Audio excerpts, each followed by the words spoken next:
hoje nós vamos falar sobre a dica 4 da redação do Enem. Vamos pensar em quem vai avaliar a sua redação e como a sua redação será avaliada, ok? Eu sou a professora Rosana, do Instituto Federal do Paraná, e estamos com as dicas para a redação do Enem. Primeira questão, quem vai avaliar a sua redação? Bom, conforme o próprio manual de instrução do Enem, quem vai avaliar a sua redação são pelo menos 2 professores, de forma independente. Um não conhece o outro, um não sabe os critérios de avaliação do outro. É claro que existe um rol de critérios de acordo com os próprios pontos de produção da prova, né? Mas os 2 professores vão fazer a leitura e a correção da sua redação independente um do outro. E a nota vai ser atribuída de acordo com critérios pré-estabelecidos, mas de acordo com a avaliação subjetiva desses professores, ok? Como a redação será avaliada? O que vai ser avaliada? Quais os critérios que ambos os 2 professores vão observar ao avaliar a sua redação? Bom, são 5 competências consideradas básicas pelo sistema avaliativo do Enem. Hoje a gente vai falar de 2 dessas 5 competências, ok? A primeira delas é a competência que visa o domínio da modalidade escrita formal da língua portuguesa, ou seja, você precisa demonstrar na competência 1, a primeira avaliada, a demonstração de domínio da modalidade escrita formal da língua portuguesa. O que significa isso? Significa mostrar que você conhece a língua portuguesa, que você domina as regras de escrita da modalidade escrita dessa língua, ok? Em relação a essa competência, em relação à competência 1, há alguns desvios que devem ser considerados por você. Então, para você se prevenir de erros ou de cometer gafes em relação a algumas questões que você deve considerar na hora da escrita da sua redação, tá? Claro que o desenvolvimento dessa competência em relação à escrita da língua portuguesa, ele é construído ao longo da sua formação escolar. Não vai ser com a aula de hoje, não vai ser com um estudo de uma semana antes do Enem que você vai adquirir essa tal competência. Essa competência, ela é resultado de um processo escolar pelo qual você passou. Mas é óbvio que se você passou por esse processo escolar, provavelmente você teve desenvolvido essa competência. Então, você tem que prestar atenção em relação a isso, tá? Então, por exemplo, ao longo do seu processo escolar, você estudou questões relacionadas a convenções da escrita, questões relacionadas à construção gramatical, questões relacionadas ao registro do seu texto, questões relacionadas à escolha vocabular. A escolha vocabular, ela está ligada também a esse processo escolar que você passou, no desenvolvimento da sua condição de escrita e tal, mas também está relacionada ao seu vocabulário pessoal, à sua cultura pessoal, cultura escolar, mas cultura pessoal também, fora da escola. Então, você tem que prestar muito atenção em relação a isso. Tá? Em relação à convenção da escrita, você tem que prestar atenção que vão ser cobrados de você conhecimento de regras de acentuação, de ortografia, de separação silábica, o uso do hífen, o uso de letras maiúsculas e minúsculas, o uso adequado da acentuação, da ortografia, da separação silábica, do hífen, de letras maiúsculas e minúsculas. No que diz respeito à ortografia e o uso do hífen, por exemplo, tem as novas regras de convenção ortográfica que devem ser consideradas, vão ser cobradas de você, tá? Outra questão, em relação à gramática, o que especificamente é cobrado, Quando se fala em gramática, você vai pensar, tá, mas o que da gramática? As concordâncias, verbal e nominal, as flexões de nome e verbos, a pontuação, a regência verbal e nominal, a colocação pronominal, são questões de ordem gramatical que vão ser observadas no seu texto. Em relação à escolha do registro, né? A adequação à modalidade formal, ou seja, a escrita formal da língua, né? Não, não usar de termos do uso de registro informal ou de marcas da oralidade no seu texto. Mostrar que você domina a escrita, né? E desenvolve por escrito conforme regras próprias da escrita, certo? A última questão é a questão vocabular, ou seja, o emprego dos vocábulos, né?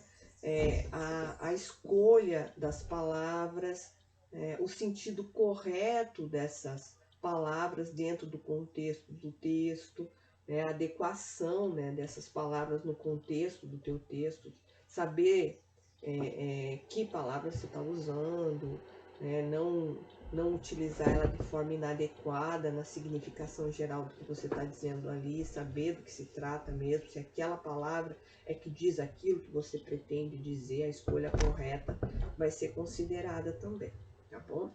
Em relação à dica 2, a competência 2, perdão, com o que é cobrado, né? Compreensão da proposta de redação, interpretação de texto mesmo, né? Compreender a proposta de redação e aplicar conceitos das várias áreas do conhecimento para desenvolver o tema, dentro dos limites estruturais do texto dissertativo, argumentativo e em prosa. Ou seja, primeiro é interpretar o que é pedido, né? Ver se você realmente identificou qual é o tema que está sendo abordado, qual é o problema que está sendo proposto ali para reflexão a partir dos textos motivadores, né? Se você consegue identificar isso. Então, esse é o primeiro ponto, a interpretação do próprio enunciado da prova, se você entende o que está sendo solicitado ali.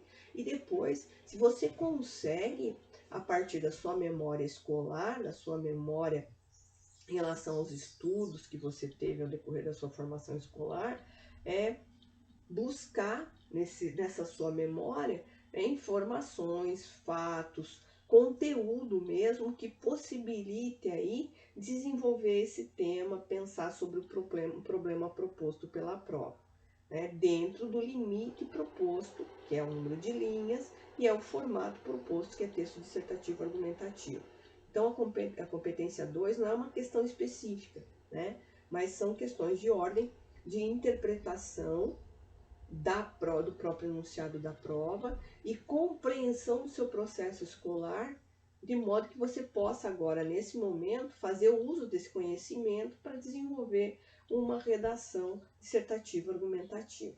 Tá? Vamos pensar um pouquinho mais especificamente em relação a essa competência 2, né? O que eu posso fazer para que ela seja melhor apresentada na prova, né? Desenvolver o máximo possível para apresentar bem essa competência 2. Então, o próprio manual, inclusive, dá essas sugestões aqui. Eu achei interessante trazê-las para vocês. Tá? Primeiro, leia com atenção a proposta da redação e os textos motivadores, para compreender bem o que está sendo solicitado.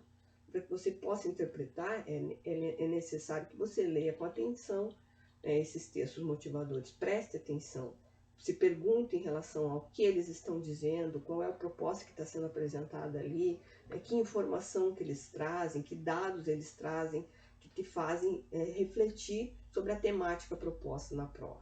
Tá?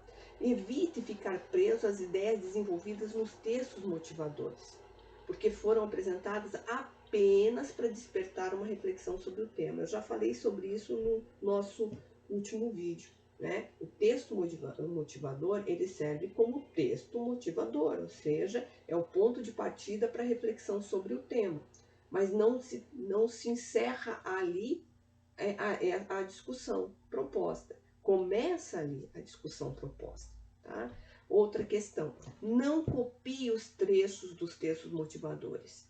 Lembre-se de que eles foram apresentados apenas para despertar seu conhecimento sobre o tema. Inclusive, a cópia do texto vai ser depois retirada na contagem das linhas, certo?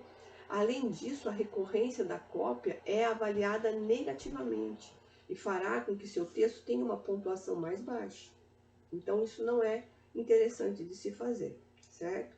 Outra questão, reflita sobre o tema proposto para definir qual será o foco da discussão, isto é, para decidir como abordá-lo, qual será o ponto de vista adotado, como você vai defendê-lo. Isso tudo pensa, né, na hora que você está esquematizando o seu texto, tá? Utilize informações de várias áreas do conhecimento, demonstrando que você está atualizado em relação ao que acontece no mundo. Essas informações devem ser usadas de modo produtivo no seu texto, evidenciando que elas servem a um propósito muito bem definido, ajudá-lo a validar o seu ponto de vista. Isso significa que essas informações devem estar articuladas à discussão desenvolvida em sua redação. Informações soltas no texto, por mais variadas e interessantes, perdem a relevância quando não associadas à defesa do ponto de vista envolvido no seu texto. Então, de nada adianta elencar várias ideias que você tem em relação àquele tema se elas não forem apresentadas articuladamente, de forma a defender um ponto de vista, certo? Então, as ideias têm que ser apresentadas, mas de forma articulada e que a leitura desse conteúdo articulado faça com que o leitor perceba qual é o ponto de vista que você está defendendo, por que você está dizendo aquilo, por que você está apresentando aquele fato, por que você está comentando aquele fenômeno, certo? E por último, mantenha-se dentro dos limites do tema proposto, tomando cuidado para não se afastar do seu foco. Esse é um dos principais problemas identificados nas redações. Nesse caso, duas situações podem ocorrer: fuga total do tema ou tangenciamento do tema, ou seja, bate e vai para outro lado, certo? Então, essas dicas aqui são fundamentais para a competência 2, ok? Por hoje é só, espero ter ajudado e até o nosso próximo vídeo.